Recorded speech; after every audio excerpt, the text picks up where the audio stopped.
परिस्थितियों के हाथ की कठपुतली मत बनिए, क्योंकि हालात बदलने का दम तो बस आप में है। मैं मिस्टर लाल आज आपके साथ, चलो आज कुछ अच्छा सुनते हैं।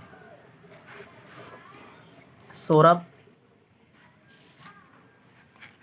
नाम का एक लड़का होता है जो पोस्ट ग्रेजुएट करने के बाद एक सरकारी स्कूल में प्राइवेट स्कूल में नौकरी करता है, शिक्षक की, बिना डिग्री के ही।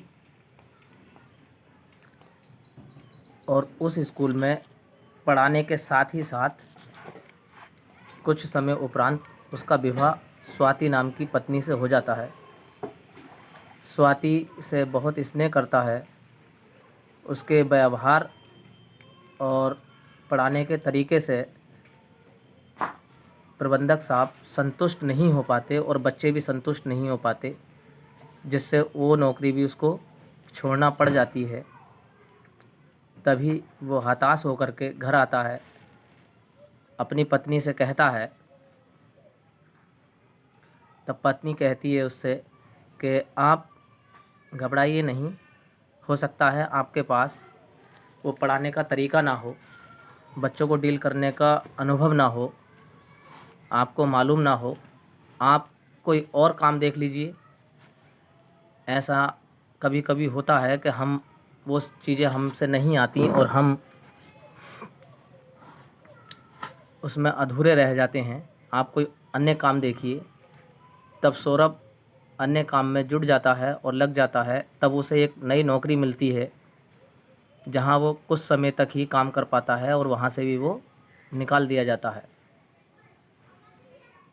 तब वो बहुत हताश होता है, फिर अपनी पत्नी से कहता है कि मुझे उस नौकरी से भी छुटकारा मिल गया है। तभी उसकी पत्नी कहती है कि आप हताश ना हो, परेशान ना हो सकता है कि आपने कुछ समय उस स्कूल विद्यालय में दिया जो तुमसे वहाँ का कुछ अनुभव था।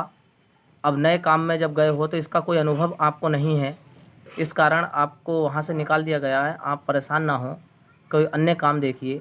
तब उसने एक अपने अन्य काम पर रुचि लगाई। उसने देखा कि जहाँ तहाँ हैंडीकैप बच्चे, कोई हाथ से विकलांग, कोई टांग से विकलांग, कोई जुबान से विकलांग, कोई आँख से विकलांग, ऐसे बच्चों को उसने फोकस किया और अपना एक ऐसा विद्यालय खोला जहाँ पर वो हैंडीकैप बच्चों को शिक्षा देने लगा।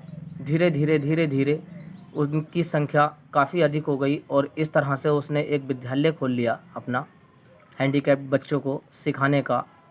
और वो विद्यालय अन्य ब्रांचों में बदल गया और अन्य ब्रांचों से वो एक ऐसी कंपनी में बदल गया जहाँ पर फूड सप्लीमेंट भी बनने लगे, उसके खाने का व्यवस्था, और वहाँ से कुछ ऐसी दवाइयों की व्यवस्था जो हैंडीकैप्ड बच्चे उसे जो है खा करके संतुष्ट होते।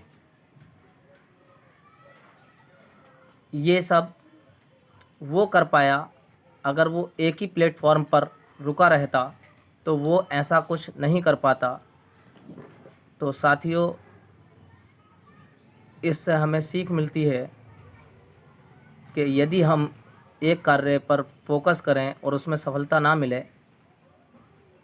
तो आगे हमें हताश होकर के बैठना नहीं है, प्रयत्न प्रयास करते रहना है।